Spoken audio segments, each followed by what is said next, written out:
नमस्ते दोस्तों, स्वागत है एक बार फिर आपका अपने यूट्यूब चैनल किशन जी के ट्रिक पर। और आज का जो अपना टॉपिक है वो राजस्थान ज्योग्राफी का है। राजस्थान ज्योग्राफी से संबंधित जो वन लाइनर क्वेश्चन है, तो अपन वन लाइनर क्वेश्चन को सारे को पढ़ेंगे। रेट लेवल 1 और रेट लेवल 2 दोनों के लिए इंपॉर्टेंट है। ठीक है, तो जल्दी से वीडियो को पूरा देख लीजिए, सुनिए और समझना साथ साथ में।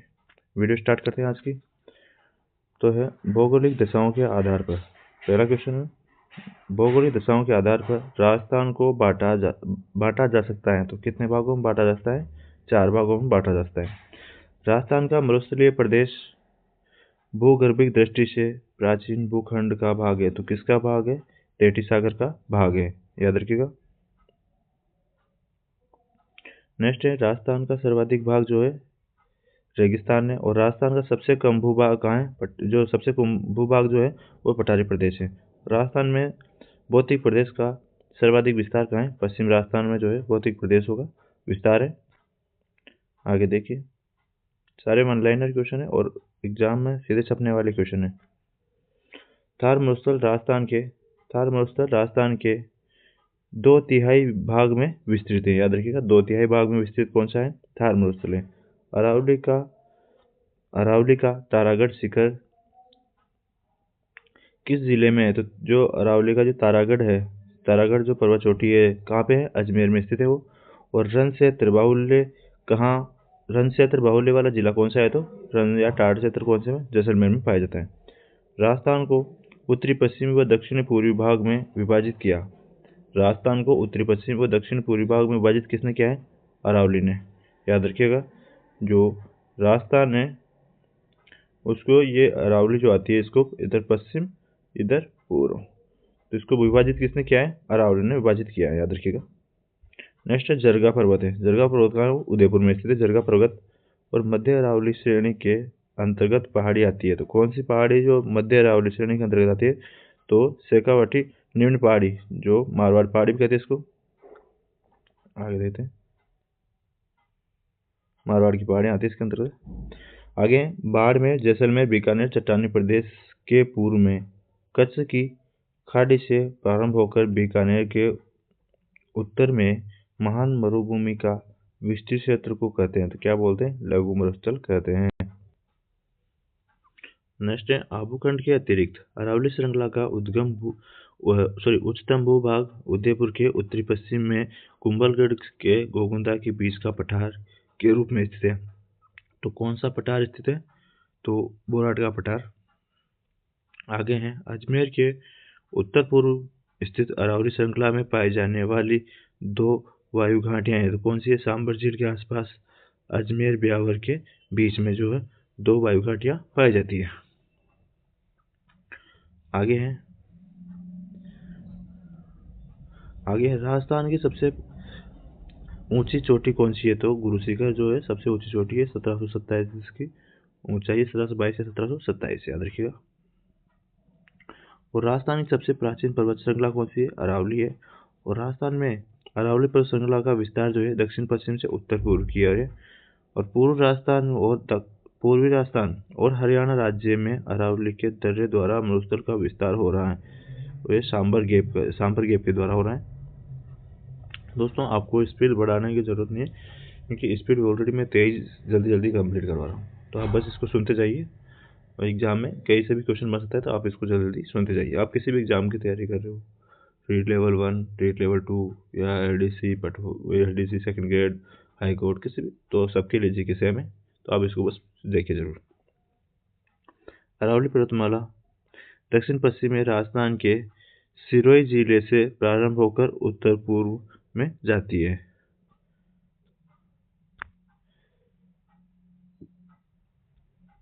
आगे है, अरावली श्रेणी की दूसरी अधिकतम ऊंचाई वाली चोटी कौन सी है?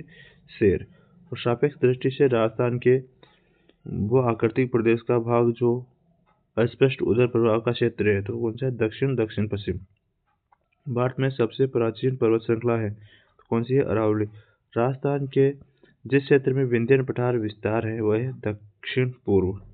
राजस्थान के भूभाग क्षेत्रफल का लगभग है 2/3 क्षेत्र है। आगे देखते हैं, नेक्स्ट है पश्चिम मरुस्थल राजस्थान के लगभग कितने प्रतिशत क्षेत्र में फैला हुआ है? तो 60% से अधिक क्षेत्र में फैला हुआ है पश्चिमी राजस्थान। और छप्पन बेसिन जिस जिले में है वो है कौन से जिले में छप्पन बेसिन? तो बांसवाड़ा में। राजस्थान का सबसे ऊंचा पर्वत शिखर जो गुरु शिखर है उसकी ऊंचाई कितनी है? तो ऊंचाई कितनी है? 1722 या 1727 मीटर इसकी ऊंचाई है। सिरोही क्षेत्र की पहाड़ियों को स्थानीय भाषा में कहा जाता है, तो क्या बोलते हैं? सिरोही क्षेत्र की पहाड़ियों को भाकर कहा जाता है। राजस्थान के जिस जिले में बीड़ मिलते हैं, कौन से क्षेत्र में बीड़ मिलती है? तो चंबल बेसिन में।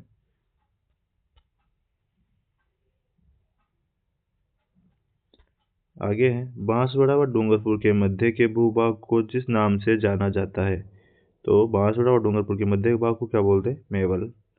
और राजस्थान का सर्वाधिक गर्म जिला कौन सा है? चूरू। और सबसे ठंडा जिला भी कौन सा है? चूरू, याद रखिएगा, इंपॉर्टेंट है। और राजस्थान के जिस जिले में सबसे कम वर्षा होती है, कहाँ पे सबसे कम वर्षा होती है? तो जैसलमेर में सबसे कम वर्षा होती है। और राजस्थान में वर्षा का सामान्य औसत सबसे कम है, तो सबसे कम औसत भी कहाँ पे? जैसलमेर में। और राजस्थान का सर्वाधिक आर्द्र स्थान कौन सा है? तो माउंट आबू जो है सबसे आर्द्र स्थान है। राजस्थान में औसत वार्षिक वर्षा होती है तो कितनी होती है? 57.51 सेंटीमीटर। और राजस्थान के जिलों में BWHW जलवायु प्रदेश के अंतर्गत आते हैं, तो कौन से जिले आते हैं BWHW में? तो जैसलमेर आता है, बीकानेर आता है और गंगानगर जिले जो BWHW के अंतर्गत आते हैं। आगे हैं जिस जिले की वार्षिक वर्षा में विषमता का प्रतिशत सर्वाधिक है वो है जैसलमेर। और राजस्थान में मावठ संबंधित है, तो किससे संबंधित है? पश्चिमी विक्षोभ से संबंधित है मावठ। और राजस्थान में बारंबार होने वाले सूखे एवं अकाल का प्रमुख कारण है, तो क्या कारण है? अनियमित वर्षा जो है, बारंबार होने वाले सूखे व अकाल का कारण है अनियमित वर्षा। नेक्स्ट है राजस्थान में जून माह में न्यूनतम वायुदाब जिस जिले में है, किस जिले में न्यूनतम वायुदाब होता है जून महीने में? तो कहाँ पे? जैसलमेर में। और मावठ है, मावठ क्या है? राजस्थान में शीत ऋतु में होने वाली वर्षा को क्या बोलते हैं? मावठ, सभी को याद है। तो आगे है राजस्थान में पाई जाने वाली मिट्टी का सर्वाधिक क्षेत्र है। राजस्थान में पाई जाने वाली मिट्टियों का सर्वाधिक क्षेत्र है, तो रेतीली मृदा जो सर्वाधिक क्षेत्र में पाई जाती है। और राजस्थान में पाई जाने वाली मिट्टी में सर्वाधिक उपजाऊ मृदा कौन सी है? तो जलोढ़ मृदा जो है सबसे ज़्यादा उपजाऊ होती है। भूरी रेतीली मृदा में तत्व की अधिकता होती है, तो किस तत्व की अधिकता होती है? फास्फेट की तत्व की अधिकता होती है भूरी रेतीली मृदा में। आगे है राज्य में कछारी मृदा जिन जिलों में मिलती है, तो कछारी मृदा जो कहाँ पे मिलती है? तो भरतपुर, सवाई माधोपुर, धौलपुर और टोंक जिलों में क्या है? कछारी मृदा पाई जाती है।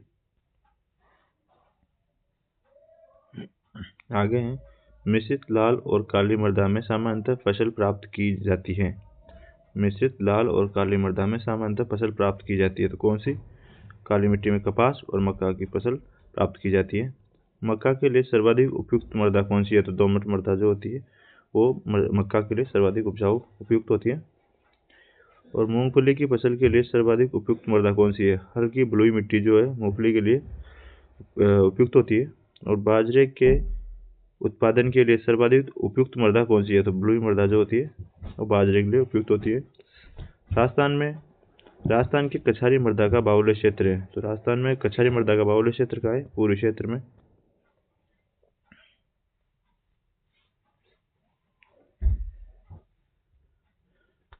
आगे है राजस्थान के जिस जिले में सर्वाधिक क्षेत्र में कछारी मृदा है वो है धौलपुर। धौलपुर में क्या है? सर्वाधिक कछारी मृदा पाई जाती है।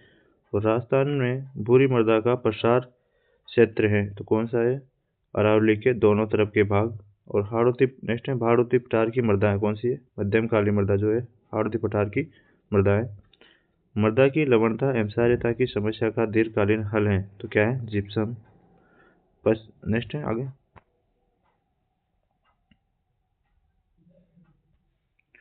पश्चिम राजस्थान की मृदाओं का अम्लीयता क्षारीय बन जाने का कारण है, तो क्या कारण है? नीचे से ऊपर की ओर केशिकाओं का रिसाव। राजस्थान में एंटीसोल समूह की मृदा मिलती है, तो कहाँ पे मिलती है एंटीसोल मृदा? पश्चिम क्षेत्र में। और राजस्थान के भूभाग में वन क्षेत्र का प्रतिशत कितना है? 9.55% है राजस्थान में वन क्षेत्र का भूभाग। राजस्थान के जिलों में वन क्षेत्र नगण्य है। राजस्थान के जिलों में वन क्षेत्र नगण्य है, तो कहाँ पे है? चूरू और जोधपुर में जो है वन क्षेत्र नगण्य है। और राजस्थान में वनों की कमी का प्रमुख कारण है, तो क्या है? पशु द्वारा चराई जो है, वनों की कमी का प्रमुख कारण क्या है? पशुओं द्वारा चराई।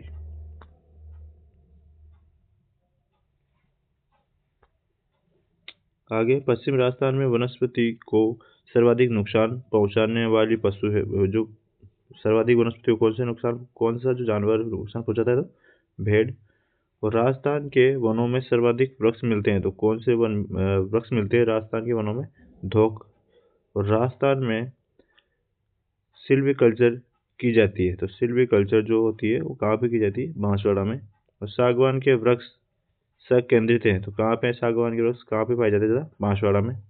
मृदा के कटाव को रोकने और जलवायु की दृष्टि से महत्वपूर्ण वनों को श्रेणी में रखा जाता है, तो किस श्रेणी में रखा जाता है? जलवायु की दृष्टि से महत्वपूर्ण वनों को किस श्रेणी में रखा जाता है? सुरक्षित वनों में। और वनों की रक्षा के लिए राजस्थान की अमर शहीद महिला कौन सी थी? अमृता देवी, जिन्होंने खेजड़ी की सुरक्षा की थी। हाँ।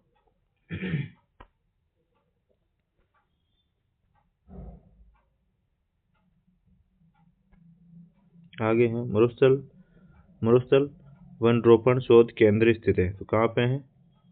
जोधपुर में। लोक देवता गोगा जी का थान सामान्यतः किस पेड़ के नीचे पाया जाता है? तो खेजड़ी वृक्ष के नीचे होता है। और राजस्थान का सागवान वृक्ष है, तो कौन सा है? रोएडा। रेगिस्तान का कल्प वृक्ष कौन सा है? तो खेजड़ी।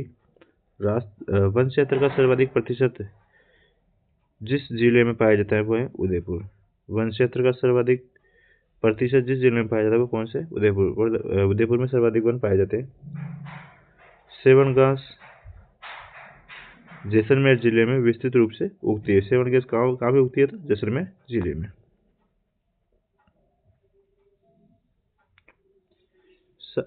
सागवान रोपण हेतु सबसे उपयुक्त जिला है, तो सागवान के लिए कौन सा जिले उपयुक्त है? बांसवाड़ा और उदयपुर। अमृता देवी की स्मृति में दिया जाता है कौन सा? तो वन एवं वन्य जीव सुरक्षा के क्षेत्र में जो पुरस्कार दिया जाता है, अमृता देवी स्मृति पुरस्कार दिया जाता है। और राजस्थान में सर्वाधिक वन क्षेत्र है, तो उदयपुर और राजसमंद जिलों में सर्वाधिक वन क्षेत्र है। और राजस्थान में सागवान के वन पाए जाते हैं, तो कहाँ पे पाए जाते हैं? दक्षिण क्षेत्रों में। धामड़, करड़, अंजन ये क्या है? राजस्थान के घासों के प्रकार। ये धामड़, करड़ और अंजन क्या है? घासों के प्रकार। याद रखिएगा, इनको इम्पोर्टेंट है।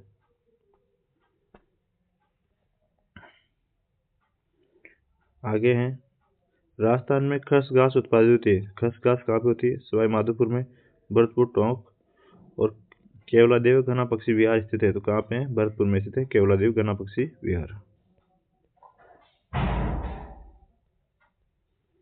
आगे हैं, राजस्थान के जिस राष्ट्रीय उद्यान में पक्षियों का संरक्षण किया जाता है, कौन से में किया जाता है? घना पक्षी विहार केवलादेव में। और राजस्थान के जिस राष्ट्रीय उद्यान अभ्यारण्य क्षेत्र में होकर इंदिरा गांधी नहर गुजरती है, तो राजस्थान के किस अभ्यारण्य या उद्यान से होकर इंदिरा गांधी नहर गुजरती है? तो राष्ट्रीय मरु उद्यान। नाहरगढ़ अभ्यारण्य है, तो कहाँ पे? नाहरगढ़ जयपुर में। और शेरगढ़ अभ्यारण्य कहाँ है? बारां जिले में। आगे, राष्ट्रीय मरु उद्यान की स्थापना का उद्देश्य है तो प्राकृतिक वनस्पति की रक्षा एवं विभिन्न प्राणियों का संरक्षण। आगे, राष्ट्रीय मरु उद्यान के अंतर्गत लगभग क्षेत्रफल आता है, तो 3162 वर्ग किलोमीटर क्षेत्र आता है राष्ट्रीय मरु उद्यान के अंतर्गत। राष्ट्रीय मरु उद्यान जिन जिलों में स्थित है, तो कौन से में? जैसलमेर व बाड़मेर जिलों में राष्ट्रीय मरु उद्यान विस्तृत है। गोडावन पक्षी राजस्थान में पाया जाता है, तो पश्चिमी राजस्थान में पाया जाता है। आगे, दर्रा वन्यजीव अभ्यारण्य स्थित है, तो सवाई माधोपुर में। रणथंभौर वन्यजीव अभ्यारण्य सवाई माधोपुर में। और राजस्थान में कुल राष्ट्रीय उद्यान कितने हैं? 3। और राजस्थान में कुल वन्य जीव अभ्यारण्य कितने हैं? 27। सरिस्का वन्य जीव अभ्यारण्य कहाँ पे? अलवर में। रामसागर वन विहार कहाँ है? धौलपुर में। तालछापर वन्य जीव अभ्यारण्य कहाँ है? चूरू में। और चूरू में तालछापर जो अभ्यारण्य है प्रसिद्ध है किसके लिए? काले हिरणों के लिए प्रसिद्ध है। विश्व का दुर्लभ पक्षी साइबेरियन क्रेन जिस अभ्यारण्य में देखने को मिलता है वो है गन्ना पक्षी अभ्यारण्य भरतपुर में। डाकलैंड का प्रमुख अभ्यारण्य कौन सा है? केवलादेव वन्यजीव अभ्यारण्य। आकल कास्ट जीवाश्म पार्क कहाँ है? तो मरू राष्ट्रीय उद्यान में आकलवुड फॉसिल्स पार्क। और राजस्थान का वह जिला जो विश्व का अद्वितीय पक्षी अभ्यारण्य है एवं जल पक्षियों का स्वर्ग है, तो कौन सा है? Bharatpur. National would fossils park कहाँ है? जैसलमेर में।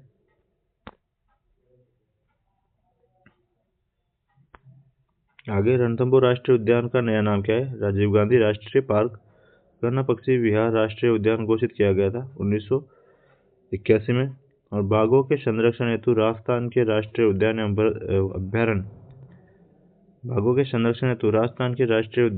एवं अभ्यारण्य स्थित हैं, तो अलवर और रणथंभौर में।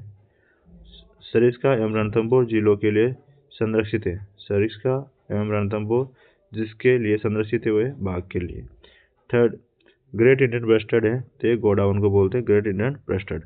राजस्थान की सबसे बड़ी मीठे पानी झील कौन सी है? जयसमंद झील जो है सबसे मतलब मीठे पानी की झील है सबसे बड़ी।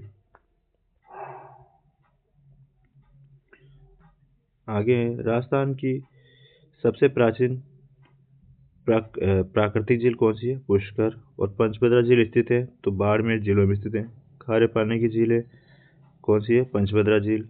और राजस्थान झील का निर्माण राणा राज सिंह ने मेवाड़ के भीष्म काल के समय राहत कार्यों के अंतर्गत 1662 में करवाया था। दोस्तों, अगर आपको ऐसे वन लाइनर क्वेश्चन और भी देखने हैं राजस्थान ज्योग्राफी के पूरे कंप्लीट कल्चर के और सभी के, तो आप कमेंट कर देना, मैं उसको कंप्लीट करवा दूंगा। बाकी यहाँ तक अब आज का यहाँ तक ही रहेगा, आप कमेंट कर दीजिएगा तो पूरा कंप्लीट करवा देंगे बॉस 160 पेज की वीडियो पे। ठीक है, मिलते हैं नई वीडियो में, तब तक के लिए जय हिंद जय भारत दोस्तों। वीडियो अच्छी लगी है तो लाइक कर देना, चैनल को सब्सक्राइब कर लेना और बेल आइकन प्रेस जरूर कर लेना।